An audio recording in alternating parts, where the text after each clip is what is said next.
భారతీయులు పోర్చుగీస్ వాళ్ళని అపోజ్ చేయడం జరిగింది, వ్యతిరేకించడం జరిగింది. దీనితో పాటు బ్రెజిల్ అనేటువంటి కొత్త దేశాన్ని కనిపెట్టడంతో వాళ్ళ ఫోకస్ అంతా ఎటు షిఫ్ట్ అయిపోయింది అంటే బ్రెజిల్ కు షిఫ్ట్ అయిపోవడం జరిగింది. ఇలా భారతదేశంలో పోర్చుగీస్ వాళ్ళు డిక్లైన్ అవ్వడం జరిగింది. డిక్లైన్ అయినప్పటికీ 1961 వరకు కూడా వాళ్ళు భారతదేశంలోనే ఉన్నారు. 1961 సంవత్సరంలో గోవా, డయ్యూ డామన్ అనేటువంటి ఈ 3 ప్రాంతాలను వెకేట్ చేయించడం కోసం భారత సైన్యం జరిపినటువంటి సైనిక ఆపరేషన్ పేరు ఆపరేషన్ విజయ్ అనేటువంటి సైనిక ఆపరేషన్ ద్వారా పోర్చుగీస్ వాళ్ళని భారతదేశం నుంచి పంపించడం జరిగింది. ఇలా భారతదేశానికి మొదట వచ్చి చివరగా వెళ్ళినటువంటి వాళ్ళు ఎవరు అంటే పోర్చుగీస్ వాళ్ళు. ఎప్పుడు వచ్చారు వాళ్ళు? 1490. ఎప్పుడు వెళ్ళిపోయారు? భారతదేశంలో వాళ్ళ క్యాపిటల్ ఏమని చెప్పాను? ఒక చిన్న పాయింట్ రాసుకోండి. భారతదేశంలో వాళ్ళు వ్యాపార స్థావరాలు ఏర్పాటు చేసుకున్నారు అని చెప్పాను. వాళ్ళ యొక్క కంపెనీ పేరు రాసుకోండి, ఎస్టోడా డి ఇండియా. వాళ్ళ కంపెనీ పేరేంటండి? ఎస్టోడా డి ఇండియా. ఇప్పుడు బ్రిటిష్ వాళ్ళకు బ్రిటిష్ ఈస్ట్ ఇండియా కంపెనీ ఉంది కదా, ఈస్ట్ ఇండియా కంపెనీ అన్నారు అని పిలిచాం కదా, అలాగే వీళ్ళకి కూడా ఒక కంపెనీ ఉంది. దాని పేరేంటండి? ఎస్టోడా డి ఇండియా. పోర్చుగీస్ వాళ్ళ యొక్క కంపెనీ పేరు ఎస్టోడా డి ఇండియా. ఇది పోర్చుగీస్ వాళ్ళు. నెక్స్ట్ సైడ్ రైటింగ్ పెట్టుకుందాం. డచ్ వారు.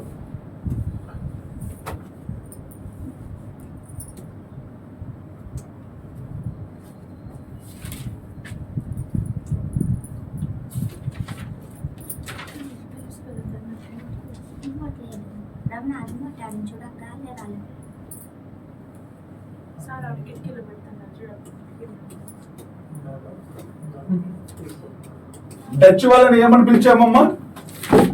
హాలాండ్, నెదర్లాండ్ అని పిలిచాం.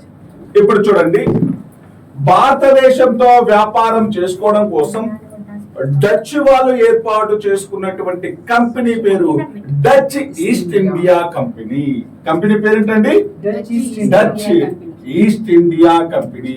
ఈ కంపెనీని, డచ్ ఈస్ట్ ఇండియా కంపెనీని ఏ సంవత్సరం ఏర్పాటు చేసుకున్నారు అంటే 1602. ఇంపార్టెంట్ చూడండి, వాళ్ళు కంపెనీలు ఏర్పాటు చేసుకున్నటువంటి సంవత్సరం, వాళ్ళ యొక్క మొదటి స్థావరాలు ఏర్పాటు చేసుకున్న సంవత్సరం, ఈ రెండు ఇంపార్టెంట్ చూడండి. నేను ఇంత ముందు చెప్పాను, పోర్చుగీస్ వాళ్ళ యొక్క కంపెనీ పేరేంటి? ఎస్టోడా డి ఇండియా. దాని దగ్గర చిన్న ఐఫన్ పెట్టుకొని 1700 సంవత్సరం అని పెట్టుకోండి. వాళ్ళ కంపెనీని ఏర్పాటు చేసుకున్న సంవత్సరం ఏమని పెట్టుకుంటారు? 1700. ఎస్టోడా డి ఇండియా కంపెనీ దగ్గర చిన్న ఐఫన్ పెట్టుకొని ఆ కంపెనీని ఏర్పాటు చేసిన సంవత్సరం 1700 అని పెట్టుకో. డచ్ వాళ్ళ యొక్క కంపెనీ పేరేంటి? ఈ కంపెనీని ఏర్పాటు చేసిన సంవత్సరం ఏంటి? 1602. ఇప్పుడు చూద్దాం. 1790, ఒకసారి వినాలి. 1794 వరకు కూడా పోర్చుగీస్ వాళ్ళ దగ్గర నుంచి ఈ డచ్ వాళ్ళు ఏం చేసేవాళ్ళు అంటే, వీళ్ళు రిటైల్ గా పోర్చుగీస్ వాళ్ళ నుంచి కొనుక్కొని వీళ్ళ దేశంతో వ్యాపారం చేసుకునేవాళ్ళు. అంటే డచ్ వాళ్ళు ఎవరి దగ్గర కొనేవాళ్ళు? పోర్చుగీస్ వాళ్ళ దగ్గర. కాకపోతే 1794 సంవత్సరంలో అప్పటి పోర్చుగల్ రాజు అయినటువంటి ఫిలిప్ II అనేటువంటి వ్యక్తి వాళ్ళ యొక్క నౌకా రేవు పట్టణాలలో డచ్ వాళ్ళు వ్యాపారం చేయడం నిషేధించడం జరిగింది. మళ్ళీ చెప్తాను చూడండి, అంతకు 1794 వరకు కూడా పోర్చుగీస్ వాళ్ళ దగ్గర నుంచి సరుకులు కొని వాళ్ళ దేశంతో వ్యాపారం చేసుకునేటువంటి వాళ్ళు ఎవరు? డచ్ వాళ్ళు. కానీ డచ్ వాళ్ళు పోర్చుగీస్ దేశంలోకి రాకుండా నిషేధించాడు ఎవరు? Philip II. ఎవడినా? పోర్చుగల్ రాజు. దీంతో ఇప్పుడు డచ్ వాళ్ళకి అవసరమైన వస్తువులు దొరుకుతున్నాయా? దొరకలేదు కాబట్టి వాళ్ళు ఏం చేయాలి? ఇండియాతో డైరెక్ట్ గా రిలేషన్ లో పెట్టుకోవాలి. అలా రిలేషన్ లో పెట్టుకోవాలని ఏర్పాటు చేసుకున్న కంపెనీనే ఏ సంవత్సరం ఏర్పాటు చేసుకున్నారు? అర్థమైంది. ఎందుకు వాళ్ళు భారతదేశంతో వ్యాపారం చేయాలి అనుకున్నారు అంటే, వాళ్ళను పోర్చుగల్ రాజు అయినటువంటి ఫిలిప్ అనేటువంటి వారు నిషేధించాడు కాబట్టి భారతదేశంతో వ్యాపారం ప్రత్యక్షంగా చేసి వాళ్ళకు అవసరమైనటువంటి స్పైసెస్, టెక్స్టైల్స్ అనేటువంటివి సంపాదించుకోవాలి అనుకున్నారు. అందుకోసం వాళ్ళు ఒక కంపెనీని ఏర్పాటు చేశారు, డచ్ ఈస్ట్ ఇండియా కంపెనీ. ఈ కంపెనీని ఏర్పాటు చేసి ఈ కంపెనీ ద్వారా కొంతమంది నావికులని, నావల్ ఫోర్స్ ని భారతదేశానికి పంపించడం జరిగింది. అలా భారతదేశానికి వచ్చినటువంటి డచ్ వాళ్ళు మొట్టమొదటిసారిగా భారతదేశంలో ఒక కంపెనీని ఏర్పాటు చేసుకున్నారు. 1605వ సంవత్సరంలో మచిలీపట్నం వద్ద మొదటి ఫ్యాక్టరీని ఏర్పాటు చేయడం జరిగింది. మచిలీపట్నం వద్ద మొదట ఫ్యాక్టరీని ఏర్పాటు చేశారు. ఎవరు? ఏ సంవత్సరం? 1605. ఇంపార్టెంట్ అండి, స్టార్ మార్క్ పెట్టుకోండి. డచ్ వాళ్ళ యొక్క మొదటి స్థావరం ఏంటండి? ఇక్కడ ఇంపార్టెంట్ చూడండి, యూరోపియన్ సెంట్రీలో వాళ్ళ యొక్క మొదటి స్థావరాలు ఇంపార్టెంట్ అండి, వాళ్ళ యొక్క క్యాపిటల్స్ ఇంపార్టెంట్ అండి. ఓకేనా? వాళ్ళ మొదటి స్థావరాలు, క్యాపిటల్స్ అనేటువంటివి ఇంపార్టెంట్. వీళ్ళ యొక్క మొదటి స్థావరం ఏమని చెప్పాము? మచిలీపట్నం. 1605. ఇక్కడ చూడండి ఇంకొక ఇంపార్టెంట్ బిట్. 1605వ సంవత్సరంలో మచిలీపట్నం వద్ద వాళ్ళ యొక్క మొదటి ఫ్యాక్టరీని ఏర్పాటు చేసుకున్నారు డచ్ వాళ్ళు. మరి డచ్ వాళ్ళు మచిలీపట్నం వద్ద ఫ్యాక్టరీని ఏర్పాటు చేసుకోవడానికి పర్మిషన్ ఇచ్చినటువంటి రూలర్ మహమ్మద్ కులీ కుతుబ్ షాహీ. హైదరాబాద్ నగర నిర్మాత ఉన్నాడు చూడండి, ఎవరు? మహమ్మద్ కులీ కుతుబ్ షా. చార్మినార్ ఎవరు నిర్మించింది? మహమ్మద్ కులీ కుతుబ్ షా.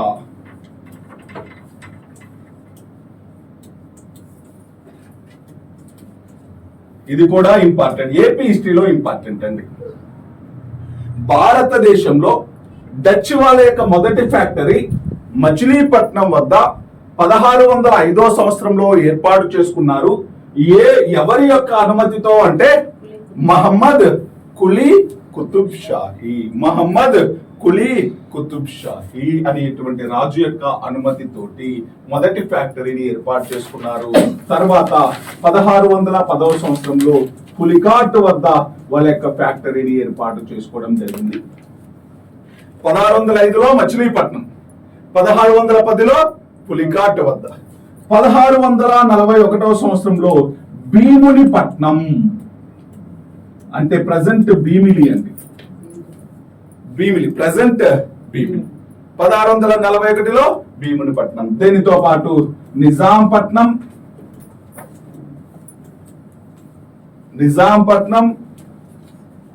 చిన్సురా, బాలాసోర్, నాగపట్నం, చిన్సురా బెంగాల్ అండి, బాలాసోర్ ఒడిశా, నాగపట్నం తమిళనాడు. చూడండి వాళ్ళ ఫ్యాక్టరీలు ఏర్పాటు చేసుకున్న ప్లేస్లండి. పులికాటు, మచిలీపట్నం, పులికాటు, భీమునిపట్నం, నిజాంపట్నం, చిన్సురా, బాలాసోరు, నాగపట్నం. ఇలా డిఫరెంట్ ఏరియాలో వాళ్ళు ఫ్యాక్టరీలు ఏర్పాటు చేసుకున్నారు. ఎవరు? డచ్ వాళ్ళు. ఒక్కసారి చూడండి,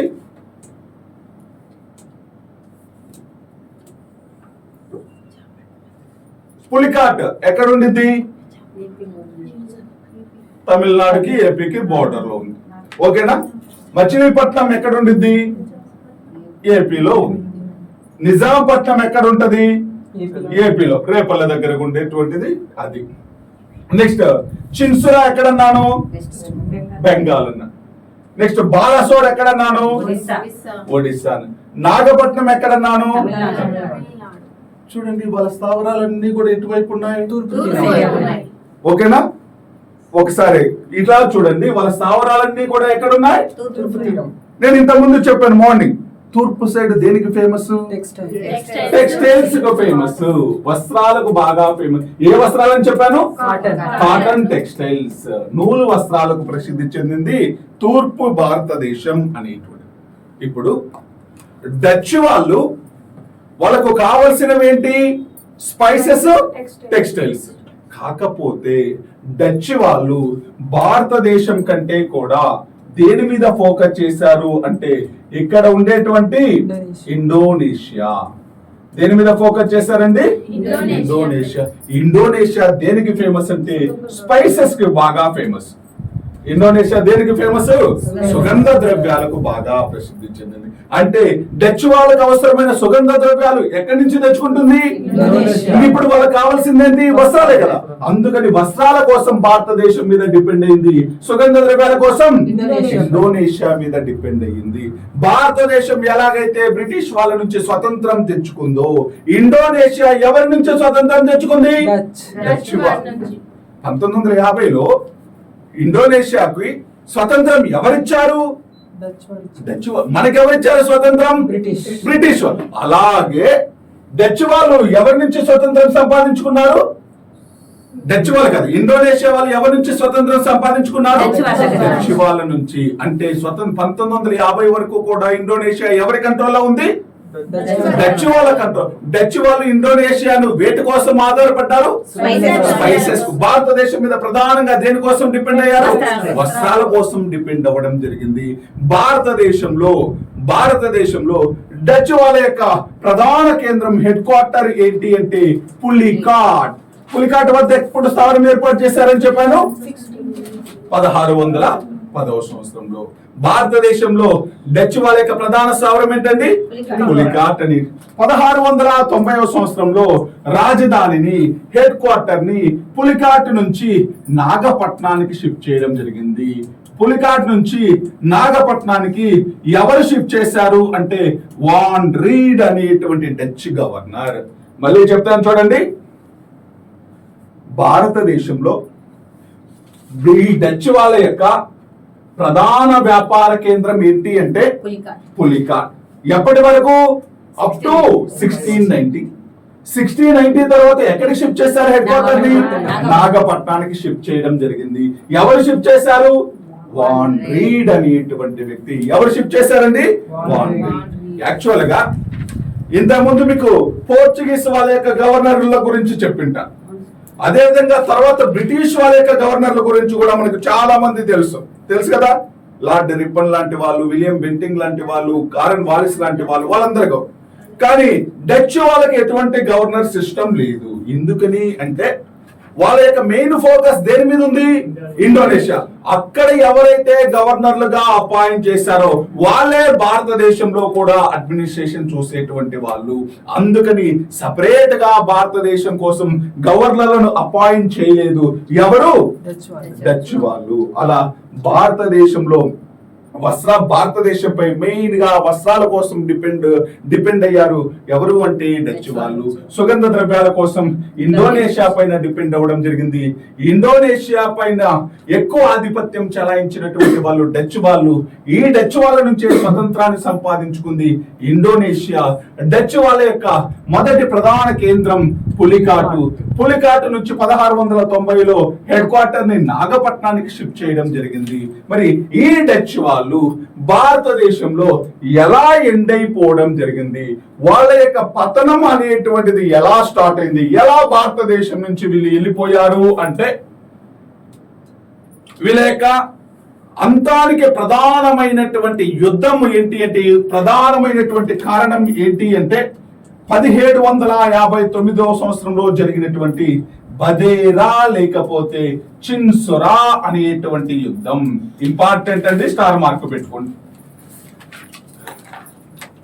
భారతదేశంలో డచ్ వాళ్ళు అంతమైపోవడానికి ప్రధాన కారణమైనటువంటి యుద్ధం ఏంటి అంటే బదేరా లేకపోతే చిన్సురా ప్లేస్ అండి. అది బదేరా లేకపోతే చిన్సురా ప్రతిదీ కూడా అండి ఆ యుద్ధానికి పేర్లు వస్తాయి చూడండి. పేర్లు ఎలా పెడతారు? ఏ ప్లేస్ లో యుద్ధం జరిగితే ఆ ప్లేస్. బక్సార్ ప్రాంతంలో జరిగితే ప్లాసీ అనే ఊర్లో జరిగితే, తల్లికోట అనే ప్రాంతంలో జరిగితే తల్లికోట. అంటే ఏ ప్రాంతంలో యుద్ధం జరిగితే ఆ పేరుతో పిలవడం జరుగుతుంది. బదేరా లేకపోతే చిన్సురా యుద్ధం ఎవరెవరి మధ్య జరిగింది? డచ్ వాళ్ళకి బ్రిటిష్ వాళ్ళకి జరిగింది. డచ్ వాళ్ళకి బ్రిటిష్ వాళ్ళకి జరిగింది 1759. ఎందుకు జరిగిందంటారు? ఎందుకు జరిగింది అంటే ప్రధానంగా మీకు ప్లాసీ యుద్ధం 1757 జూన్ 23. 1757 జూన్ 20. ఎవరెవరి మధ్య జరిగింది? ఉదయము బెంగాల్ ఆక్రమణ కోసం చేసిన యుద్ధం ప్లాసీ యుద్ధం అని చెప్పుకుంటారు. అంతేనా? బ్రిటిష్ వాళ్ళకి బెంగాల్ నవాబుకు మధ్య జరిగినటువంటి యుద్ధం ప్లాసీ. ఈ యుద్ధంలో బ్రిటిష్ వాళ్లకు వ్యతిరేకంగా బెంగాల్ నవాబుకు డచ్ వాళ్ళు సహాయం చేస్తారు. ప్లాసీ యుద్ధంలో బెంగాల్ నవాబుకు ఎవరు సహాయం చేశారు? మళ్ళీ చెప్తాను చూడండి. 1757 జూన్ 23 ఏ యుద్ధం జరిగింది? ఎవరెవరి మధ్య జరిగింది? బెంగాల్ నవాబుకి బ్రిటిష్ వాళ్ళు, అంటే అప్పుడు British governor Robert Clive. Bengal governor ఎవరు అంటే రాబర్ట్ క్లైవ్. ఇప్పుడు చూడండి, ఈ బెంగాల్ నవాబ్ అయినటువంటి సిరాజుద్దౌలాకి ఎవరు సహాయం చేశారు? డచ్. అంటే బ్రిటిష్ వాళ్ళకి వ్యతిరేకంగా హెల్ప్ చేశారు కదా డచ్ వాళ్ళు. అందుకని ఈ డచ్ వాళ్ళ పైన ప్రతీకారం తీర్చుకోవడం కోసం డచ్ వాళ్ళతో బ్రిటిష్ వాళ్ళు చేసినటువంటి యుద్ధం పేరే చిన్సురా లేకపోతే బదేరా. చిన్సురా లేకపోతే బదేరా యుద్ధం 1759వ సంవత్సరంలో ఎవరెవరి మధ్య జరిగింది? బ్రిటిష్ వాళ్ళకి డచ్ వాళ్ళకి జరిగింది. ఈ యుద్ధంలో డచ్ వాళ్ళు ఓడిపోయి తమ యొక్క స్థావరాలన్నింటినీ కూడా ఖాళీ చేసి ఎక్కడికి వెళ్ళిపోయారు? ఇండోనేషియాకి వెళ్ళిపోవడం జరిగింది. అలా భారతదేశంలో డచ్ వాళ్ళు ఎండైపోవడానికి ప్రధాన కారణమైన యుద్ధం ఏంటండి? చిన్సురా లేకపోతే బదేరా అనేటువంటి యుద్ధం. ఇది ఎవరికి సంబంధించింది? డచ్ వాళ్ళు. భారతదేశంలో డచ్ వాళ్ళు ఏర్పాటు చేసుకున్న కంపెనీ పేరు డచ్ ఈస్ట్ ఇండియా కంపెనీ. ఏ సంవత్సరం? 1602. భారతదేశంలో ఈ డచ్ వాళ్ళ యొక్క మొదటి వ్యాపార కేంద్రం మచిలీపట్నం. ఏ సంవత్సరం? ఎవరి యొక్క అనుమతితోటి? మహమ్మద్ కులీ కుతుబ్ షా. మహమ్మద్ కులీ కుతుబ్ షా అనేటువంటి వ్యక్తి యొక్క అనుమతి. అంటే అప్పట్లో మచిలీపట్నం ఎవరి కింద ఉండేది? గోల్కొండ నవాబుల కింద ఉండేది. మచిలీపట్నం గోల్కొండ నవాబుల కింద ఉండేది. వాళ్ళ యొక్క పర్మిషన్లతోటే వీళ్ళందరూ వ్యాపార కేంద్రాలు ఏర్పాటు చేసుకోవడం జరిగింది. భారతదేశంలో డచ్ వాళ్ళ యొక్క మొదటి వ్యాపార ప్రధాన కేంద్రం ఏంటి? పులికాట్. ప్రధాన కేంద్రం పులికాట్ నుంచి తర్వాత మెయిన్ హెడ్ క్వార్టర్ ని ఎక్కడికి షిఫ్ట్ చేశారు? నాగపట్నానికి. ఈ ఇండోనేషియా పైన ఆధిపత్యం సంపాదించడం కోసం భారతదేశం పైన అంతగా ఫోకస్ చేయలేదు ఎవరు? ఇండోనేషియా ఎవరి నుంచి ఇండిపెండెన్స్ సంపాదించుకుంది? భారతదేశంలో డచ్ వాళ్ళు ఎండైపోవడానికి ప్రధాన కారణమైన యుద్ధం బదేరా లేకపోతే ఏ సంవత్సరం జరిగింది? 1759. ఇది డచ్ వాళ్ళు. నెక్స్ట్ సైడ్ హెడ్డింగ్ పెట్టుకుందాం, బ్రిటిషర్స్. క్లీన్ ఆల్ అని చూడండి. క్లీన్ ఆల్ అనేదా? మొత్తం క్లీన్ అయిపోతుంది ఒకేసారి.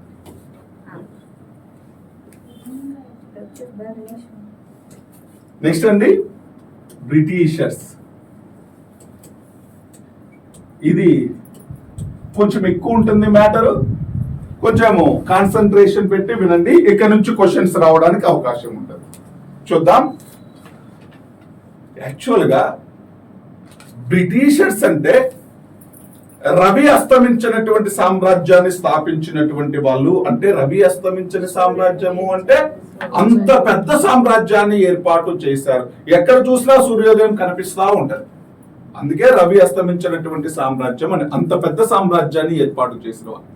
కానీ ఈ 15th సెంచరీలో వాళ్ళ దగ్గర ఉన్నటువంటి నావల్ ఫోర్స్ అనేటువంటిది అంత బలమైనటువంటిది నావికా శక్తి అనేటువంటిది అంత బలమైనటువంటిది కాదు. దానితో పాటు వాళ్ళ దగ్గర వెల్ డెవలప్డ్ ఓడలు అనేటువంటివి లేవు, వాళ్ళ దగ్గర షిప్స్ అనేటువంటివి అంత స్పీడ్ గా వెళ్ళేటువంటి ఓడలు లేకపోవడంతో ఈ ప్రపంచ దేశాలతో వ్యాపారం చేయడం, సముద్రం మీద వ్యాపారం చేయడం కోసం కొన్ని రోజులు వాళ్ళు వెనకబడడం జరిగింది, కొన్ని రోజులు వాళ్ళు ఆలోచించలేదు. అంటే పోర్చుగీస్ వాళ్ళు వ్యాపారం చేస్తున్నారు, అదేవిధంగా డచ్ వాళ్ళు వ్యాపారం చేస్తున్నారు, కానీ బ్రిటిషర్స్ అనేటువంటి వాళ్ళు ఇంకా ప్రపంచ దేశాలతోటి లేకపోతే ఇండియా తోటి సముద్ర మార్గం మీద వ్యాపారం చేయడం కోసం కొంత డౌట్ అనేటువంటిది వాళ్ళ దగ్గర ఉండిపోయింది. ఎందుకంటే వాళ్ళ దగ్గర వేగంగా వెళ్ళేటువంటి షిప్పులు లేవు, ఆ నావల్ ఫోర్స్ కూడా తక్కువగా ఉంది. ఇటువంటి సమయంలో వాళ్ళకి ఏవైతే కొన్ని మైనర్ డిఫెక్ట్స్ ఉన్నాయో, ఏవైతే లోపాలు ఉన్నాయో అవన్నీ ఒక్కొక్కటి వాళ్ళు కరెక్ట్ చేసుకోవడం జరిగింది.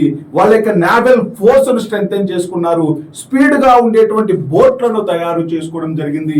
అలా స్పీడ్ గా వెళ్ళేటువంటి బోటును తయారు చేశాడు బ్రిటన్ దేశానికి చెందినటువంటి ఫ్రాన్సిస్ డ్రేక్ అనేటువంటి వ్యక్తి. ఫ్రాన్సిస్ డ్రేక్, ఫ్రాన్సిస్ అనేటువంటివి వస్తా అది జస్ట్ సర్నేమ్ లాంటిది, ఓకేనా, సర్నేమ్ లాంటిది. డ్రేక్ గుర్తు పెట్టుకోండి మీరు, ఫ్రాన్సిస్ కంటే కూడా డ్రేక్ గుర్తు పెట్టుకోండి. ఈ 1774 సంవత్సరంలో ఫ్రాన్సిస్ డ్రేక్ అనేటువంటి వ్యక్తి ఏంటి ఆయన స్పెషాలిటీ? స్పీడ్ గా వెళ్ళేటువంటి బోటును తయారు చేశాడు, చాలా వేగంగా వెళ్ళేటువంటి పడవను తయారు చేశాడు. ఎవరు? Francis Drake. నెక్స్ట్ అంటే నేను ఏం చెప్తున్నాను, భారతదేశంతో వ్యాపారం చెయ్యాలి, భారతదేశంలో వ్యాపార కేంద్రాలను ఏర్పాటు చేసుకోవాలి అని వాళ్ళని మోటివేట్ చేసిన అంశాలేంటి, వాళ్ళని ఎంకరేజ్ చేసినటువంటి అంశాలేంటి, అసలు ఎందుకని భారతదేశంతో వ్యాపారం చేయాలనుకున్నారు అనేటువంటి పాయింట్లు చెప్తున్నా. వాళ్ళకి అంతవరకు కూడా ఒక డిఫెక్ట్ ఉండేది, ఏంటి?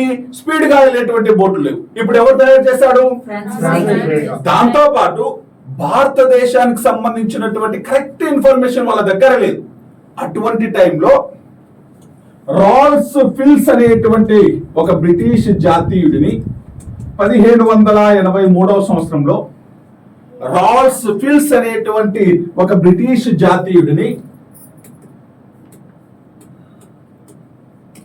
1783 సంవత్సరంలో రాల్స్ ఫిల్స్ అనేటువంటి ఒక బ్రిటిష్ జాతీయుని పర్షియా దేశంలో ఎవరు బందీగా తెచ్చుకున్నారు అంటే, ఎవరు అరెస్ట్ చేశారు, ఎవరు బందీ చేసేసాడు అంటే పోర్చుగీస్ వాళ్ళు. మళ్ళీ చెప్తాను చూడండి, పోర్చుగీస్ వాళ్ళు ఒక బ్రిటిష్ జాతీయుడైనటువంటి రాల్స్ ఫిల్స్ ని అరెస్ట్ చేసి, రాల్స్ ఫిల్స్ అనేటువంటి ఒక బ్రిటిష్ జాతీయుని బందీ చేసి ఎక్కడ అతన్ని జైల్లో పెట్టేశారు అంటే గోవాలో పెట్టేశారు. ఎక్కడ అరెస్ట్ చేశారు? పర్షియా అంటే ఏమని చెప్పాను? ఇరాన్ అని చెప్పాను. పర్షియా అంటే ఏంటండి? ఇరాన్. మరి అక్కడ అరెస్ట్ చేసి ఎక్కడ అతన్ని జైల్లో పెట్టేశారు? గోవా అంటే ఇండియా. ఆయన గోవాకు వచ్చిన తర్వాత భారతదేశంలో ఉన్నటువంటి డబ్బును చూశాడు, భారతదేశంలో ఉన్నటువంటి సంపదను చూశాడు, భారతదేశం ఎంత రిచెస్ట్ కంట్రీయో చూశాడు. ఎవరు? Ralph Fitch. చూసి ఆయన జైలు నుంచి తప్పించుకొని మళ్ళీ బ్రిటన్కి వెళ్ళి అక్కడ కథలుగా చెప్పేశాడు, భారతదేశం అంత డబ్బు ఉన్నటువంటిది, భారతదేశంలో అంత సంపద ఉంది, భారతదేశం బాగా డెవలప్ అయింది, మీరు వ్యాపారం చేస్తే అక్కడ చెయ్యాలి అని చెప్పేసి ఎగ్జాగరేషన్ చేసి, అందులో అప్పట్లో భారతదేశం బాగా డెవలప్ అయినటువంటిది కాబట్టి భారతదేశం యొక్క కరెక్ట్ ఇన్ఫర్మేషన్ ఇచ్చాడు. ఎవరు? అంతవరకు వాళ్ళకి ఇన్ఫర్మేషన్ లేదు. భారతదేశం ఎంత ధనవంతమైంది అని తెలుసు, కానీ ఎంత ధనవంతమో అనేటువంటిది ప్రత్యక్షంగా చూసినటువంటి వాళ్ళు లేడు. కానీ రాల్స్ ఫిల్స్ అనేటువంటి వ్యక్తి ప్రత్యక్షంగా చూసి భారతదేశం యొక్క కరెక్ట్ ఇన్ఫర్మేషన్ ఇవ్వడం జరిగింది. భారతదేశం గురించి కథలుగా చెప్పడంతో వాళ్ళకి ఒక ఇంట్రెస్ట్ వచ్చింది, అరే భారతదేశంతో వ్యాపారం చేయాలి, బాగా డబ్బు సంపాదించవచ్చు అని ఇతనిచ్చినటువంటి ఇన్ఫర్మేషన్ ద్వారా బ్రిటిషర్స్ అనేటువంటి వాళ్ళు అనడం జరిగింది. నెక్స్ట్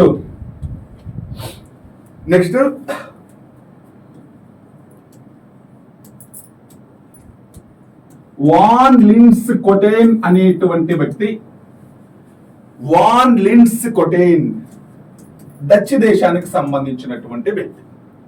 వాన్ లిన్స్ కొటేన్ అనేటువంటి వ్యక్తి ఇక్కడ జస్ట్ రాస్తున్నాను చూడండి, ఇటనారియో రివ్ జే స్విఫ్ట్. బుక్కుల పేర్లండి ఇవి. వాన్ లిన్స్ కొటేన్ అనేటువంటి వ్యక్తి ఆయన రాసినటువంటి బుక్స్ పేరండి. ఇటనారియో, రివ్ జే స్విఫ్ట్, రెండు బుక్స్ అండి. మీరు బుక్స్ ఏమి గుర్తుపెట్టుకోవాల్సిన పని లేదు, మళ్ళీ చెప్తున్నాను, జస్ట్ ఐడియా కోసం అలా పెట్టుకోండి, మీరేమి వాటిని బట్టి కొట్టాల్సిన పని లేదు, ఓకేనా. వాన్ లిన్స్ కొటేన్ అనేటువంటి డచ్ దేశానికి సంబంధించిన వ్యక్తి రెండు బుక్స్ రాశారు, ఇటనారియో, రివ్ జే స్విఫ్ట్. ఈ బుక్ లో భారతదేశం గురించి, భారతదేశం యొక్క సంపద గురించి, భారతదేశాన్ని ఎలా చేరుకోవచ్చు అనేటువంటి దాని గురించి, భారతదేశానికి ఉన్నటువంటి సముద్ర మార్గాల గురించి కంప్లీట్ ఇన్ఫర్మేషన్ ఇచ్చాడు. ఎవరు? వాన్ లిన్స్ కొటేన్ అనేటువంటి వ్యక్తి. వాన్ లిన్స్ కొటేన్ అనేటువంటి వ్యక్తి ఇటనారియో, రివ్ జే స్విఫ్ట్ అనేటువంటి రెండు బుక్స్ ద్వారా భారతదేశం యొక్క సంపద గురించి, భారతదేశానికి ఎలా చేరుకోవచ్చు అనేటువంటి దాని గురించి, భారతదేశానికి గల సముద్ర మార్గాల గురించి కంప్లీట్ ఇన్ఫర్మేషన్ ఇవ్వడం తోటి ఇంకా బ్రిటిష్ వాళ్ళు ఎలాగైనా భారతదేశంతో ప్రత్యక్షంగా వ్యాపారం చేయాలి, భారతదేశంతో వ్యాపారం చేయాలి అని బలమైన నిర్ణయం తీసుకోవడం జరిగింది బ్రిటిష్ వాళ్ళు. అలా భారతదేశంతో వ్యాపారం చేయడం కోసం బ్రిటిష్ వాళ్ళని ప్రోత్సహించినటువంటివి, బ్రిటిష్ వాళ్ళను టెంప్ట్ చేసినటువంటి అంశాలు ఇవి.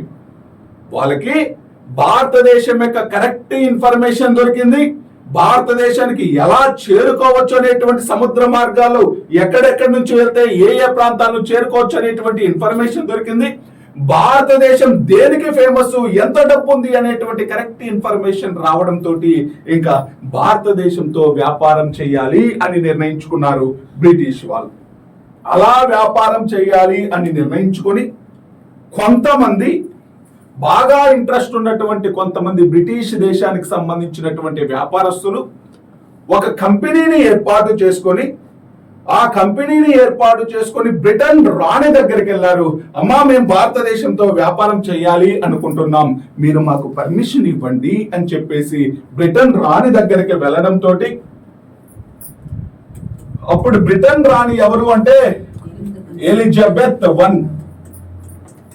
బ్రిటన్ రాణి ఎవరు అంటే ఎలిజబెత్ వన్ అనేటువంటి ఆవిడ 1600 డిసెంబర్ 31, ఈ డేట్ గుర్తు పెట్టుకోండి, 1600 డిసెంబర్ 31.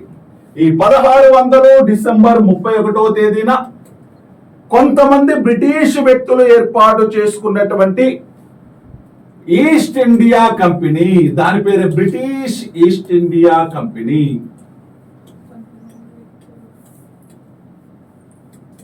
ఏ సంవత్సరం ఏర్పాటు చేశారండి ఈస్ట్ ఇండియా కంపెనీని? 1600. Date important. 1600 డిసెంబర్ 30. ఎవరు ఏర్పాటు చేశారు? కొంతమంది, అది గవర్నమెంట్ ఏర్పాటు చేసింది కాదని, కొంతమంది వ్యాపారస్తులు ఏర్పాటు చేసినటువంటి కంపెనీ. ఏ కంపెనీ అది? British East India. దీనికే ఇంకొక పేరు merchants of adventures. Merchants of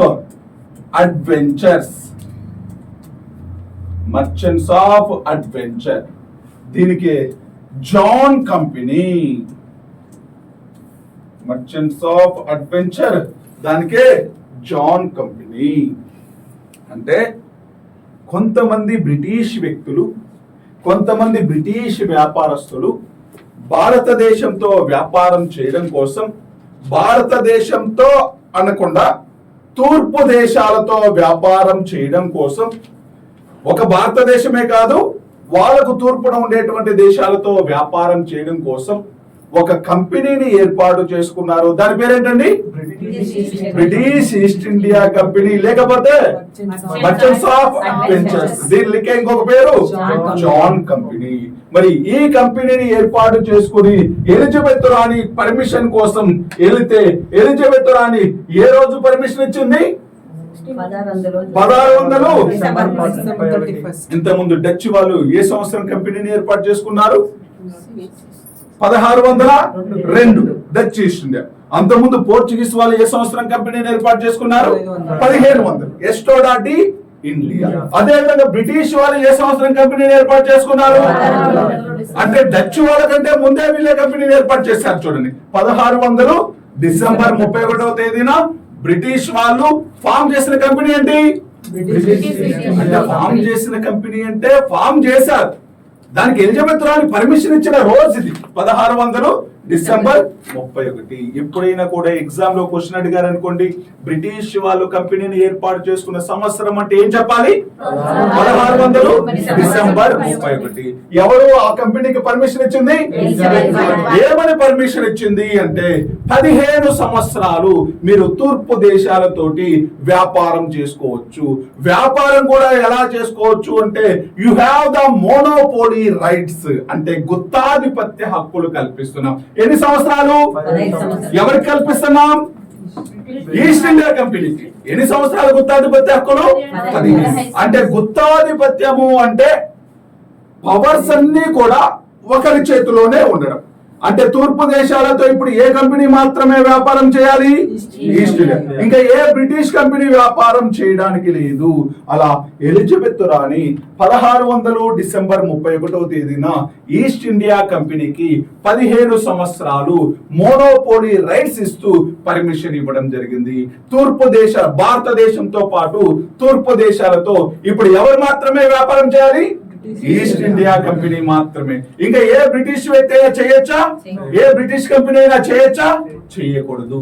అలా పర్మిషన్ ఇచ్చినటువంటి రోజు ఎప్పుడండి? 1600. ఎన్ని సంవత్సరాలు మోనోపోలీ రైట్స్ ఇచ్చింది? అంటే 1600 నుంచి ఎన్ని సంవత్సరాల వరకు ఉండొచ్చు? కానీ 1609వ సంవత్సరంలో ఎలిజబెత్ రాణి యొక్క కొడుకైనటువంటి జేమ్స్ 1 అనేటువంటి వాడు 15 సంవత్సరాల కాల పరిమితిని ఇండెఫినెట్ పీరియడ్ అంటే అపరిమిత కాలం అంటే ఏంటి? టైం పీరియడ్ ఏమి ఇవ్వాల, టైం పీరియడ్ ఫిక్స్ చేయాలా. మళ్ళీ నేను ఉత్తర్వులు ఇచ్చేంత వరకు, అంటే మళ్ళీ బ్రిటిష్ ప్రభుత్వం ఉత్తర్వులు ఇచ్చేంత వరకు ఎవరికి మోనోపోలీ రైట్స్ ఉంది? ఇంతకు ముందు 15 సంవత్సరాలు మోనోపోలీ రైట్స్ ఇచ్చింది ఎవరు? కానీ జేమ్స్ 1 ఏమన్నాడు?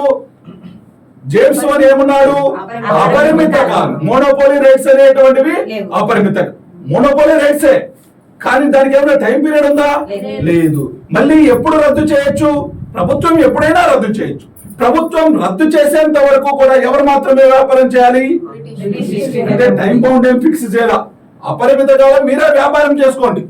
ఎప్పుడైతే మాకు నచ్చదో అప్పుడు మేము మళ్ళీ ఆ ఫర్దర్ ఆర్డర్స్ తోటి మీ యొక్క మోనోపోలీ రైట్స్ ని రద్దు చేస్తాం. అంటే 15 సంవత్సరాల కాల పరిమితిని అపరిమిత కాలంగా మార్చినటువంటి వ్యక్తి ఎవరు అంటే జేమ్స్ 1. జాన్ కాదండి, జేమ్స్ 1. ఎలిజబెత్ రాణి యొక్క కొడుకు పేరు జేమ్స్ 1. 1609. అంటే 15 సంవత్సరాల టైం పీరియడ్ లేదు అంటే అర్థం ఏంటి? అపరిమిత కాలం. ఇంకా వాళ్ళకి చాలా ఎక్కువ పీరియడ్ ఇచ్చేసినట్టే. వాళ్ళకి చాలా ఎక్కువ పీరియడ్, అపరిమిత కాలము, అపరిమితమైన అధికారం ఇచ్చాడు, మోనోపోలీ రైట్స్ కల్పించాడు. ఎవరు అంటే జేమ్స్ 1. ఓకేనా? ఎప్పుడు కంపెనీని ఏర్పాటు చేసుకున్నారు? 1600. ఎవరు పర్మిషన్ ఇచ్చింది? ఎన్ని సంవత్సరాలు మోనోపోలీ రైట్స్ ఇచ్చింది? దాన్ని అపరిమిత కాలానికి మార్చింది ఎవరు? ఈస్ట్ ఇండియా కంపెనీకి ఇంకొక పేరేంటి? బ్రిటిష్ ఈస్ట్ ఇండియా కంపెనీకే ఇంకొక పేరేంటి? మర్చెంట్స్ ఆఫ్ అడ్వెంచర్స్ లేకపోతే జాన్ కంపెనీ అనేటువంటిది. మర్చెంట్స్ ఆఫ్ అడ్వెంచర్స్ లేకపోతే ఇవి ఎవరు ఏర్పాటు చేసుకున్న కంపెనీ? కొంతమంది ఇంట్రెస్టెడ్ బిజినెస్ మెన్స్ ఏర్పాటు చేసుకున్నటువంటి కంపెనీ, కొంతమంది వ్యాపారస్తులు ఏర్పాటు చేసుకున్నటువంటి కంపెనీ, ప్రైవేట్ వ్యక్తులు ఏర్పాటు చేసినటువంటి కంపెనీ ఈ ఈస్ట్ ఇండియా కంపెనీ అనేటువంటిది. సరే, భారతదేశంలోకి రావడానికి వాళ్ళని మోటివేట్ చేసిన అంశాలు ఏంటో చూసుకున్నాం. అదేవిధంగా వాళ్ళు కంపెనీని ఎలా ఫామ్ చేశారో చూసాం. కంపెనీని ఏర్పాటు చేశారు. మరి వ్యాపార కేంద్రాలు ఏర్పాటు చేయాలి కదా భారతదేశంలో. మరి వ్యాపార కేంద్రాలు ఏర్పాటు చేయడం కోసం వాళ్ళు ఎలా ఎఫర్ట్ పెట్టారు అనేటువంటిది ఒకసారి చూద్దాం. ఇప్పుడు తూర్పు దేశాలతో వ్యాపారం చేయడం కోసం బ్రిటిష్ వాళ్ళు మొత్తం 5 నౌకాయాత్రలు చేయడం జరిగింది. ఎన్ని నౌకాయాత్రలు చేశారండి? 5 మొత్తం వాళ్ళు ఎన్ని నౌకాయాత్రలు చేశారు అంటే 5 నౌకాయాత్రలు చేశారు. భారతదేశంతోనే అని కాదండి, తూర్పు దేశాలతో వ్యాపారం చేయడం కోసం 5 నౌకాయాత్రలు చేశారు. 1602వ సంవత్సరంలో ఫస్ట్ నౌకాయాత్ర అండి. అంటే కొన్ని నౌకలు, కొన్ని నావల్ ఫోర్స్ అనేటువంటివి వ్యాపారం చేసుకోవడం కోసం తూర్పు దేశాల వైపు వచ్చాయి. మరి 1602వ సంవత్సరంలో ఎవరి నేతృత్వంలో అంటే జేమ్స్ లంకాస్టర్.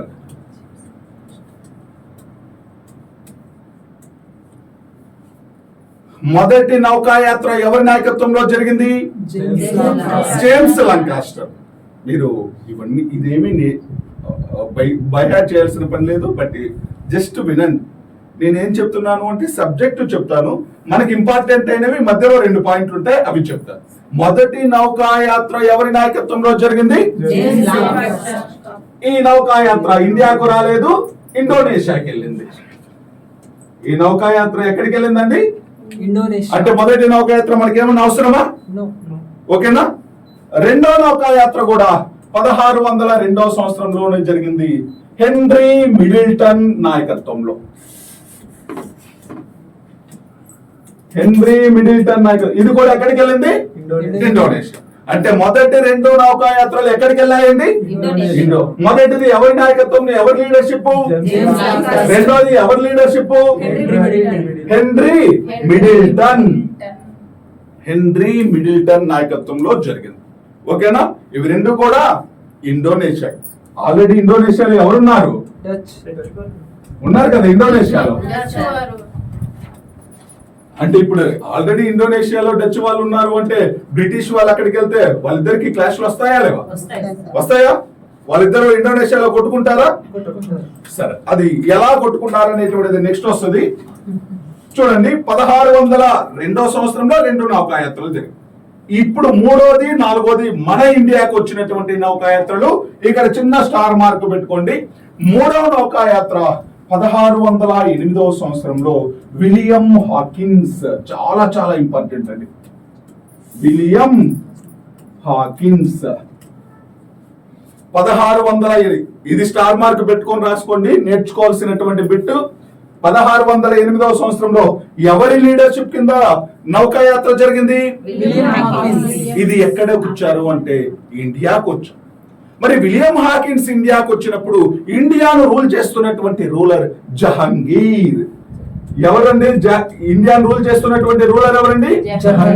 జహంగీర్ అనేటు అక్బర్ కొడుకు జహంగీర్. మరి ఈ జహంగీర్ రూలర్ గా ఉన్నటువంటి సమయంలో విలియం హాకిన్స్ అనేటువంటి వ్యక్తి ఎవరి దగ్గరకు వచ్చాడు అంటే జహంగీర్ దగ్గరకు వచ్చాడు. జహంగీర్ ను కలుసుకున్నాడు. జహంగీర్ ను కలుసుకొని భారతదేశంతో వ్యాపారం చేయడం కోసం మాకు పర్మిషన్ ఇవ్వండి అని రిక్వెస్ట్ చేయడం జరిగింది. జహంగీరు వీళ్ళ యొక్క ప్రపోజల్ ని మొదట యాక్సెప్ట్ చేసినప్పటికీ తర్వాత పోర్చుగీస్ వాళ్ళు వ్యతిరేకించడంతో, అప్పటికి ఇంకా 1600 అంటే పోర్చుగీస్ వాళ్ళు స్ట్రాంగ్ గానే ఉన్నారు. దీంతో పోర్చుగీస్ వాళ్ళు వ్యతిరేకించడంతో అనుమతిని వెనక్కి తీసుకుంటాడు. ఎవరు? మళ్ళీ అనుమతి ఎవరు ఇవ్వాలి? జహంగీర్ ఇవ్వాలి. ఎవరు వచ్చారు జహంగీర్ దగ్గరికి? ఎవరు పంపిస్తే వచ్చాడు? అప్పటి బ్రిటన్ రాజు జేమ్స్ I. ఎవరు పంపిస్తే వచ్చాడండి? ఇంతకుముందు ఈయన గురించి చెప్పాను. ఎక్కడ చెప్పాను? బ్రిటిష్ ఈస్ట్ ఇండియా కంపెనీ యొక్క మోనోపోలీ రైట్స్ ని అపరిమిత కాలానికి పెంచింది ఈయనే కదా. ఈయన ఎవరిని పంపించారు? ఇప్పుడు 1608వ సంవత్సరంలో విలియం హాకిన్స్ ని తన రాయబారిగా పంపించాడు. ఎవరి దగ్గరికి? జహాంగీర్ దగ్గరికి. జహాంగీర్ దగ్గరికి పంపించి జహాంగీర్ ని ఏమని అడిగాడు? మీ యొక్క ప్రాంతంలో మేము వ్యాపారం చేసుకుంటాం, మాకు పర్మిషన్ ఇవ్వండి. జహాంగీర్ మొదట యాక్సెప్ట్ చేశాడు. కాకపోతే తర్వాత పోర్చుగీస్ వాళ్ళ యొక్క ఒత్తిడి వల్ల తన యొక్క అనుమతిని రద్దు చేయడం జరిగింది. మరి మొదట ఆయన పర్మిషన్ ఇచ్చారు కదా. పర్మిషన్ ఇచ్చినప్పుడు వీళ్ళు బ్రిటిష్ వాళ్ళు ఎక్కడ వ్యాపార స్థావరాన్ని ఏర్పాటు చేసుకున్నారు అంటే సూరత్ వద్ద ఏర్పాటు చేశారు. 1608వ సంవత్సరం. చాలా చాలా ఇంపార్టెంట్, గుర్తుపెట్టుకోండి. భారతదేశంలో బ్రిటిష్ వాళ్ళ యొక్క మొదటి స్థావరం ఏంటి? సూరత్. ఏ సంవత్సరం? ఇంపార్టెంట్ ఇయర్ గుర్తు పెట్టుకోండి. 1608వ సంవత్సరంలో మొదట స్థావరాన్ని ఏర్పాటు చేసుకున్నారు బ్రిటిష్ వాళ్ళు. ఎవరి అనుమతితోటి? జహంగీర్ అనుమతితోటి. ఎక్కడ ఏర్పాటు చేసుకున్నారు? సూరత్ వద్ద ఏర్పాటు చేసుకున్నారు. అనుమతి సంపాదించినటువంటి బ్రిటన్ రాయబారి ఎవరు? William Hawkins. గుర్తుపెట్టుకోండి, మూడో నౌకాయాత్ర విలియం హాకిన్స్ అనేటువంటి వ్యక్తి చేశాడు. ఎవరి యొక్క అనుమతి, ఎవరు పంపిస్తే వచ్చాడు అంటే జేమ్స్ వన్ వచ్చాడు. ఈ విలియం హాకిన్స్ ని రాయబారిగా పంపించాడు James one. William Hawkins Jahangir యొక్క పర్మిషన్ తోటి ఎక్కడ స్థావరం ఏర్పాటు చేశారు? సూరత్ వద్ద 1600. ఇది మూడో నౌకాయాత్ర, చాలా ఇంపార్టెంట్. భారతదేశంలో మొదటి బ్రిటిష్ స్థావరాన్ని సూరత్ వద్ద ఏర్పాటు చేసుకోవడం కోసం పర్మిషన్ సంపాదించాడు ఎవరు? William Hawkins. నెక్స్ట్ 1611వ సంవత్సరంలో నాలుగో నౌకాయాత్ర అండి. కెప్టెన్ హిప్పన్ అనేటువంటి వ్యక్తి యొక్క నాయకత్వంలో. సార్ ఇక్కడ పోర్చుగీస్ వాళ్ళు ఒప్పుకోవద్దని చెప్తున్నారు కదా సార్, అవును. అయినా కూడా స్థాపించారా మళ్ళీ? ఒక్కటేనమ్మ స్థాపించింది. పూర్తి స్థాయిలో అనుమతులు మొదట అనుమతి ఇచ్చాడు, కానీ తర్వాత అనుమతి రద్దు చేసేసరికి వాళ్ళు టెంపరీగా ఒక స్థావరం ఏర్పాటు చేశారు. ఎగ్జామ్ లో మొదటి స్థావరము అనగానే 1608 గుర్తు రావాలి. సూరత్. ఇది టెంపరీనా లేకపోతే పర్మనెంటా వదిలింది? పూర్తి స్థాయిలో సూరత్ వద్ద మళ్ళీ 1613లో ఏర్పాటు చేసుకుంటారు. మీరు కన్ఫ్యూజ్ అవుతారని చెప్పేసి నేను 1613 చెప్పట్లా. అర్థమవుతుందా? ఎగ్జామ్ లో మన క్వశ్చన్ ఏంటి అంటే బ్రిటిష్ వాళ్ళ యొక్క మొదటి స్థావరం ఏంటి? సూరత్. ఏ సంవత్సరం ఏర్పాటు చేసుకున్నారు? 1608. భారతదేశంలో బ్రిటిష్ వాళ్ళు స్థావరం ఏర్పాటు చేసుకోవడానికి అనుమతులు సంపాదించిన బ్రిటన్ రాయబారి ఎవరు? William Hawkins. ఎవరి యొక్క అనుమతితో భారతదేశంలో బ్రిటిష్ వాళ్ళు తమ యొక్క ఫ్యాక్టరీని ఏర్పాటు చేసుకున్నారు? జహంగీర్ యొక్క అనుమతితోటి. గుర్తుపెట్టుకోండి, జహంగీర్ యొక్క అనుమతితోటి. ఓకేనా? నేను పూర్తి స్థాయిలో అని చెప్పట్లేదు, ఎందుకంటే మళ్ళీ 1608, 1613 కన్ఫ్యూజ్ అయిపోతారు. కొన్ని బుక్కుల్లో సూరత్ వద్ద వాళ్ళ ఫ్యాక్టరీని ఏర్పాటు చేసుకున్న సంవత్సరం 1613 ఉంటుంది. ఓకేనా? 1613 ఉంటుంది, కన్ఫ్యూజ్ అవుతారని నేను చెప్పట్లేదు. 1613 అనేది మీ మైండ్ లోకి రానివ్వద్దు. సూరత్ వద్ద ఫ్యాక్టరీ అనగానే ఏం గుర్తు రావాలి? 1608. ఎవరు గుర్తు రావాలి? William Hawkins. ఓకేనా? నెక్స్ట్ ఇది 1611వ సంవత్సరంలో నాలుగవ నౌకాయాత్ర ఎవరి నాయకత్వంలో జరిగింది? కెప్టెన్ హిప్పన్. దీనికి గ్లోబ్ యాత్ర అని పేరండి. దీనికి ఏమని పేరండి? గ్లోబ్ యాత్ర. కెప్టెన్ హిప్పన్ నాయకత్వంలో నాలుగవ నౌకాయాత్ర జరిగింది. దీనిని గ్లోబ్ యాత్ర. గ్లోబ్ అనేటువంటి నౌకలో వస్తారు. వాళ్ళ షిప్ పేరేంటండి? గ్లోబ్. గ్లోబ్ అనేటువంటి షిప్ లో వచ్చారు. ఎక్కడికి వచ్చారు అంటే మచిలీపట్నానికి రావడం జరిగింది. ఎక్కడికి వచ్చారండి? మచిలీపట్నానికి వచ్చారు. మచిలీపట్నంలో 1611వ సంవత్సరంలో వాళ్ళ యొక్క ఫ్యాక్టరీని ఏర్పాటు చేసుకున్నారు. ఎవరి యొక్క అనుమతితోటి అంటే మహమ్మద్ కులీ కుతుబ్ షా. మహమ్మద్ కులీ కుతుబ్ షా చాలా చాలా ఇంపార్టెంట్ అండి. ఇంతకుముందు డచ్ వాళ్ళు ఎవరి యొక్క అనుమతితోటి? డచ్ వాళ్ళు మొదటి ఫ్యాక్టరీని మచిలీపట్నంలో ఏర్పాటు చేశారు కదా 1605. మహమ్మద్ కులీ కుతుబ్ షా. కుతుబ్ షానా? మళ్ళీ బ్రిటిష్ వాళ్ళు 1611లో మళ్ళీ ఎవరి అనుమతితోటి? మహమ్మద్ కులీ కుతుబ్ షా. యాక్చువల్ మీకు ఇది ఎప్పుడు తెలియాలి అంటే 1590 నుంచి 1612 వరకు గోల్కొండ నవాబు ఎవరు అంటే మహమ్మద్ కులీ కుతుబ్ షా. ఆ మధ్య కాలంలో ఏ ఇన్సిడెంట్ జరిగినా కూడా ఎవరు రూలరు? అంతేనా? 1590 నుంచి 1612 వరకు గోల్కొండ నవాబ్ ఎవరు? మరి ఈ మధ్య కాలంలోనే కదా అక్కడ ఫ్యాక్టరీలు ఏర్పాటు చేసింది. 1605లో డచ్ వాళ్ళు, 1611లో బ్రిటిష్ వాళ్ళు. అంటే ఇద్దరికి కూడా అనుమతి ఇచ్చింది ఎవరు? అర్థమవుతుందా లేదా?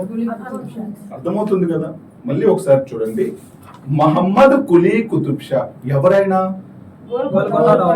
గోల్కొండ నవాబ్. ఎప్పటి నుంచి ఎప్పటి వరకు పరిపాలించాడు? 1612 వరకు. ఆ మధ్య కాలంలో ఆయన రాజ్యంలో ఇన్సిడెంట్లు ఏమైనా జరిగితే పర్మిషన్ ఆయనే కదా ఇవ్వాల్సింది. మరి మచిలీపట్నం ఎవరి యొక్క రాజ్యంలో భాగం? గోల్కొండ. డచ్ వాళ్ళు 1605లో వాళ్ళ యొక్క మొదటి ఫ్యాక్టరీని ఏర్పాటు చేసుకున్నారు. అప్పుడు రాజెవరు? ఈయనే కదా. అవును సార్. అంటే ఈయన పర్మిషన్ తోటే కదా. మళ్ళీ బ్రిటిష్ వాళ్ళు మొదటి ఫ్యాక్టరీని 1611లో మచిలీపట్నం వద్ద ఏర్పాటు చేసుకున్నారు. అంటే అప్పుడు కూడా రాజెవరు? మహమ్మద్ కులీ కుతుబ్ షా. అంటే డచ్ వాళ్ళు బ్రిటిష్ వాళ్ళు మొదటి ఫ్యాక్టరీని మచిలీపట్నం వద్ద ఏర్పాటు చేసుకోవడానికి అనుమతి ఇచ్చినటువంటి గోల్కొండ నవాబ్ ఎవరు అంటే ఎవరు గుర్తు రావాలి? మహమ్మద్ కులీ కుతుబ్ షా. మహమ్మద్ కులీ కుతుబ్ షా. అలా 4వ నౌకాయాత్రకి ఏమని పేరు? గ్లోబు యాత్ర. గ్లోబు నౌకలో వచ్చారు కాబట్టి గ్లోబు యాత్ర. ఎవరి నాయకత్వంలో వచ్చారు? కెప్టెన్ పిప్పన్. ఇది కూడా ఇంపార్టెంట్. ఎందుకని? ఆంధ్ర ప్రాంతంలో బ్రిటిష్ వాళ్ళ యొక్క మొదటి ఫ్యాక్టరీనా? ఆంధ్ర ప్రాంతంలో బ్రిటిష్ వాళ్ళ యొక్క మొదటి ఫ్యాక్టరీ ఎక్కడ? మచిలీపట్నం. ఏ సంవత్సరం? 1611. మచిలీపట్నం వద్ద 16. భారతదేశంలో బ్రిటిష్ వాళ్ళ యొక్క మొదటి ఫ్యాక్టరీ అంటే సూరత్ 1608. ఆంధ్ర ప్రాంతంలో బ్రిటిష్ వాళ్ళ యొక్క మొదటి ఫ్యాక్టరీ అంటే మచిలీపట్నం 1611. మొదటి ఫ్యాక్టరీకి అనుమతి ఇచ్చిన భారతదేశపు రాజెవరు? జహాంగీర్. అదే విధంగా మచిలీపట్నం వద్ద అనుమతి ఇచ్చిన భారతదేశపు రాజెవరు? మహమ్మద్ కులీ కుతుబ్ షా. ఇది మొదటి నౌకాయాత్ర ఎక్కడికి జరిగింది? ఇండోనేషియా. ఎవరి నాయకత్వంలో? జేమ్స్ లంకాస్టర్. రెండో నౌకాయాత్ర ఎక్కడికి జరిగింది? ఎవరి నాయకత్వంలో? Henry middle. మూడో నౌకాయాత్ర ఎవరి నాయకత్వంలో జరిగింది? William Hawkins. ఎక్కడికి వచ్చారు వాళ్ళు? ఇండియాలోకి సూరత్ వద్దకి రావడం. 4వ నౌకాయాత్ర ఎవరి నాయకత్వంలో? కెప్టెన్ పిప్పన్. ఎక్కడికి వచ్చారు వాళ్ళు? మచిలీపట్నం. ఇంకా లాస్ట్ మిగిలింది కదండి. 5వ నౌకాయాత్ర అనేటువంటిది 1612వ సంవత్సరంలో జరిగింది. 1612వ సంవత్సరంలో డేవిడ్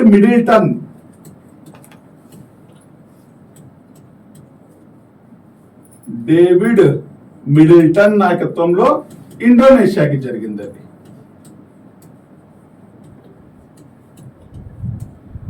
1612వ సంవత్సరంలో 5వ నౌకాయాత్ర ఎవరి నాయకత్వంలో జరిగింది? David Middleton. 5వ నౌకాయాత్ర ఎవరి నాయకత్వంలో జరిగింది? David Middleton. ఎక్కడికి వెళ్ళారు? ఇండోనేషియా. అంటే 1, 2, 5 ఈ 3 నౌకాయాత్రలు ఎక్కడికి జరిగాయి? ఇండోనేషియా. 3, 4 మాత్రమే భారతదేశానికి రావడం జరిగింది. ఓకేనా? ఆ రెండే ఇంపార్టెంట్ మనకి. ఆ రెండే ఇంపార్టెంట్. ఎగ్జామ్ లో ఆ రెండింటి మీద క్వశ్చన్లు రావడానికి అవకాశం ఉంటుంది. 3, 4 నౌకాయాత్రలు గుర్తు పెట్టుకోండి. ఓకేనా? సరే, 5 నౌకాయాత్రలు చేశారని చెప్పుకున్నాం. కొన్నేమో ఇండోనేషియాకి, కొన్నేమో ఇండియాకి. మరి ఇండోనేషియాలో ఆల్రెడీ ఎవరున్నారని చెప్పాను? డచ్ వాళ్ళు ఉన్నారు. ఇండోనేషియాలో ఎవరున్నారండి? డచ్ వాళ్ళు. ఇప్పుడు డచ్ వాళ్ళు ఉన్నారు. డచ్ వాళ్ళు ఉన్న ప్లేస్ లోకి బ్రిటిష్ వాళ్ళు కూడా వెళ్ళడం జరిగింది. సుగంధ ద్రవ్యాలు అనేటువంటి వ్యాపారం లిమిటెడ్. అంటే సుగంధ ఎన్ని తీసుకుంటారు?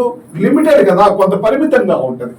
అందుకని మా యొక్క వ్యాపారంలోకి, అంటే అక్కడ ఆల్రెడీ డచ్ వాళ్ళు ఏమని ఫీల్ అయ్యారంటే, మేము సుగంధ ద్రవ్యాల వ్యాపారం చేస్తున్నాం, మళ్ళీ నువ్వు వస్తే అసలు వ్యాపారమే లిమిటెడ్ గా ఉంది, నువ్వు వస్తే మళ్ళీ లాభాలు ఎక్కడ ఉంటాయి? లాభాలు తగ్గిపోతాయి. అందుకని నువ్వు ఇక్కడికి రావద్దు, ఈ వ్యాపారం అంతా కూడా మేమే చేస్తాం అని చెప్పి బ్రిటిష్ వాళ్ళని అపోజ్ చేయడం జరిగింది. ఎవరు? డచ్. అయినా కూడా డచ్ వాళ్ళు అపోజ్ చేసినా కూడా మేము వ్యాపారం చేస్తాం అని చెప్పేసి అక్కడే ఉండిపోయారు. కానీ డచ్ వాళ్ళు ఇండోనేషియాలో మంచి స్ట్రాంగ్ పొజిషన్ లో ఉన్నారు. మంచి స్ట్రాంగ్ పొజిషన్ లో ఉండి అక్కడ బ్రిటిష్ వాళ్ళని ఓడించడం జరిగింది. ఇండోనేషియాలో బ్రిటిష్ వాళ్ళని ఓడించారు ఎవరు? డచ్ వాళ్ళు. అటువంటి సమయంలోనే డచ్ వాళ్ళు బ్రిటిష్ వాళ్ళతోటి, అంటే బ్రిటిష్ వాళ్ళని ఓడించిన తర్వాత అక్కడ ఒక ఇన్సిడెంట్ జరిగింది. ఇండోనేషియాలో ఒక ఇన్సిడెంట్ జరిగింది 1623వ సంవత్సరంలో. ఆ ఇన్సిడెంట్ పేరే అంబాయానా హత్యాకాండ అని పిలుస్తాం. ఏమని పిలుస్తామండి? అంటే ఏం లేదు, అంబాయానా అనేటువంటిది ఇండోనేషియాలో ప్లేస్ పేరు. అంబాయానా అనేటువంటిది ఇండోనేషియాలో ఒక ఊరి పేరు. అక్కడ ఏం జరిగింది అంటే ఒక 10 మంది బ్రిటిషర్లకి, ఒక 9 మంది జపాన్ దేశానికి సంబంధించిన వాళ్ళకి, ఒక పోర్చుగీస్ దేశానికి సంబంధించినటువంటి వాళ్ళకి. 10 మంది బ్రిటిష్ వాళ్ళకి, నెంబర్ ఏం అవసరం లేదు, 10 మంది బ్రిటిష్ వాళ్ళకి, 9 మంది జపాన్ దేశానికి సంబంధించిన వాళ్ళకి, ఒక పోర్చుగీస్ దేశానికి సంబంధించిన వాళ్ళు. వీళ్ళందరూ డచ్ ప్రభుత్వానికి ఎగెనిస్ట్ గా కుట్ర పన్నుతున్నారు, కాన్స్పిరసీ చేస్తున్నారు అని చెప్పి డచ్ వాళ్ళు వీళ్ళందరినీ ఉరి తీయడం జరిగింది. అంటే 10 + 9 + 1 20 మందిని ఉరి తీశారు. ఎవరు? డచ్ వాళ్ళు. ఉరి తీసిన ఈ ఇన్సిడెంట్ ఏమని పిలుస్తాం? అంబాయానా హత్యాకాండ. దీంతో భయపడిపోయారు బ్రిటిష్ వాళ్ళు. ఇండోనేషియాని వదిలేసి, ఇండోనేషియా మొత్తాన్ని ఎవరికి వదిలేశారు? డచ్ వాళ్ళకి వదిలేసి దేని మీద ఫోకస్ చేశారు? ఇండియా మీద ఫోకస్ చేయడం జరిగింది. నేను ఇంతకు ముందు భారతదేశం నుంచి డచ్ వాళ్ళు ఎలా వెకేట్ చేశారో చెప్పాం. ఏ యుద్ధం ద్వారా? చిన్సురా. అదే విధంగా ఇప్పుడు బ్రిటిష్ వాళ్ళు ఇండోనేషియాని ఎలా వదిలేశారో చెప్తున్నాం. ఏ ఇన్సిడెంట్ ద్వారా? ఏ సంవత్సరం జరిగింది? 1620. ఏంటి అంబాయానా హత్యాకాండ అంటే? డచ్ ప్రభుత్వానికి ఎగెయినెస్ట్ గా కుట్ర పన్నుతున్నారు, కాన్స్పిరసీ చేస్తున్నారు, డచ్ ప్రభుత్వాన్ని పడగొట్టడం కోసం ప్రయత్నిస్తున్నారు అని చెప్పేసి 10 మంది బ్రిటిష్ వాళ్ళకి, 9 మంది జపాన్ దేశం వాళ్ళకి, ఒక పోర్చుగీస్ దేశం వాళ్ళకి అందరినీ ఉరి తీయించడం జరిగింది. దీనినే అంబాయానా హత్యాకాండ అని పిలుస్తాం. దీనితోటి భయపడినటువంటి బ్రిటిష్ వాళ్ళు ఆ ఇండోనేషియాని మొత్తాన్ని కూడా ఈ డచ్ వాళ్ళకు వదిలేసి భారతదేశం పైనే ఫోకస్ చేయడం జరిగింది. ఇది భారతదేశానికి బ్రిటిష్ వాళ్ళు వచ్చినటువంటి క్రమం. ఓకేనా? ఇంతకుముందు జేమ్స్ వన్ ఒకరిని రాయబారిగా పంపించాడు. ఎవరిని? విలియం. మొదటి స్థావరాన్ని ఏర్పాటు చేశారా? ఎక్కడ? కానీ పూర్తి స్థాయిలో అనుమతులు ఇచ్చాడా జహాంగీరు? ఇవ్వలేదు. ఫస్ట్ ఇచ్చినట్టే ఇచ్చాడు, కానీ కాకపోతే వెంటనే రద్దు చేశారు. అందుకే పూర్తి స్థాయిలో అనుమతులు సంపాదించడం కోసం జేమ్స్ వన్ మళ్ళీ తన యొక్క రాయబారిగా 1615వ సంవత్సరంలో సర్ థామస్ రో, గుర్తుపెట్టుకోండి, వీళ్ళిద్దరు రాయబారులను గుర్తుపెట్టుకోండి. ఎవరెవరిని గుర్తుపెట్టుకోవాలి? విలియం హాకిన్స్ ని గుర్తుపెట్టుకోవాలి. 1608. రెండో రాయబారి ఎవరు? సర్ థామస్ రో. ఇద్దరిని పంపించింది ఎవరు? ఇద్దరిని పంపించింది జేమ్స్ వన్. 1615వ సంవత్సరంలో జేమ్స్ వన్ ఎవరిని తన యొక్క రాయబారిగా పంపించాడు? Sir Thomas. ఆయన జహంగీర్ ను కలుసుకున్నాడు, జహంగీర్ తోటి మాట్లాడాడు. జహంగీర్ తోటి మాట్లాడి భారతదేశం మొత్తం కూడా బ్రిటిష్ వాళ్ళు, భారతదేశం అంతా కూడా బ్రిటిష్ వాళ్ళు తమ యొక్క వ్యాపార కేంద్రాలు ఏర్పాటు చేసుకోవడానికి, తమ యొక్క ఫ్యాక్టరీలు ఏర్పాటు చేసుకోవడం కోసం అనుమతులు సంపాదించడం జరిగింది. అంటే పూర్తి స్థాయిలో అనుమతులు సంపాదించారు ఎవరు? Sir Thomas. కేవలం సూరత్ వద్ద ఫ్యాక్టరీని ఏర్పాటు చేసుకోవడానికి పర్మిషన్ సంపాదించాడు ఎవరు? William Hawkins. గుర్తుపెట్టుకోండి, జేమ్స్ రాజు, ఆయనకంటే కూడా మీరు గుర్తుండాల్సింది ఎవరు? విలియం హాకిన్స్ సూరత్ వద్ద. అదే విధంగా థామస్ రో టోటల్ భారతదేశం మొత్తం కూడా ఫ్యాక్టరీలు ఏర్పాటు చేసుకోవడం కోసం పర్మిషన్లు సంపాదించడం. అర్థమవుతుంది? ఓకేనా? ఓకేనా? ఇప్పుడు ఇద్దరు రాయబారుల గురించి చెప్తున్నా. ఎవరెవరి గురించి? William Hawkins. విలియం హాకిన్స్ ఆయన యొక్క రాయబారం ఫలితంగా ఎక్కడ వ్యాపార కేంద్రం ఏర్పాటు చేసుకోవడానికి పర్మిషన్ ఇచ్చారు? ఎవరిచ్చాడు? జహాంగీరే కదా. ఓకేనా? బ్రిటిష్ వాళ్ళు ఎవరి అనుమతితో భారతదేశంలో తమ యొక్క ఫ్యాక్టరీలు ఏర్పాటు చేసుకున్నారు? జహాంగీర్. మరి పూర్తి స్థాయిలో వ్యాపార అనుమతులు సంపాదించిన వ్యక్తి ఎవరు? సర్ థామస్ రో. ఎవరిచ్చారు పూర్తి స్థాయిలో అనుమతులు? జహాంగీరే ఇచ్చారు. ఓకేనా? ఈయన ఏమంటాడు అంటే, సర్ థామస్ రో అనుమతులు సంపాదించాను, అనుమతులు తెప్పించాం, అందుకని మీకున్నటువంటి బలాన్ని మొత్తాన్ని కూడా భారతదేశంలోని రాజ్యాలను ఓడించడం కోసము వాళ్ళకి ఇంటర్నల్ ఇష్యూస్ లో మీరు ఇంటర్ఫియర్ అవ్వద్దు, వ్యాపారం మీద ఫోకస్ చేసుకోండి, బాగా డబ్బు సంపాదించండి అన్నాడు. ఎవరు? Sir Thomas. అందుకే యుద్ధము వ్యాపారము రెండు ఒకే చోట ఉండవు అంటాడు. ఎవరు? యుద్ధము వ్యాపారం. యుద్ధం చేస్తే వ్యాపారం పైన పెద్దగా ఫోకస్ చేయలేము అంటాడు.